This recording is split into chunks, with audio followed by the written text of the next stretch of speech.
जय माता दी। जी हाँ दोस्तों, भोजपुरी के सुपर स्टार गोलू राजा को गोली लग चुकी है। ये खबर आ रही है बलिया ज़िले में एक स्टेज शो करने के दौरान इनको गोली मारा गया।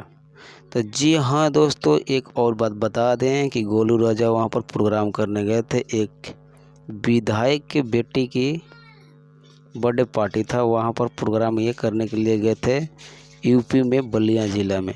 तो इनको वहाँ पर 2 गोली लगी है और ये हॉस्पिटल में एडमिट है। वहाँ के कुछ कलाकार जो गए थे इनके साथ, वहीं लोग इनको हॉस्पिटल में एडमिट किए हैं और अभी सुरक्षित हैं। आप देख सकते हैं कि वीडियो में बेड पर लेटे हुए हैं।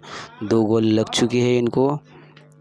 और भोजपुरी के सुपरस्टार सभी लोग, जितने सुपरस्टार हैं भोजपुरी के, जो भी चाहने वाले हैं, गाने वाले हैं, इनके लिए भगवान से प्रार्थना कर रहे हैं कि गोलू राजा को सुरक्षित रहें।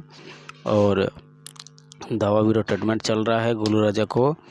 और ऐसा ना हो कि गोलू राजा को मारा गया है, कौन है ये, इसकी निरीक्षण पुलिस, यूपी पुलिस स्वयं कर रही हैं।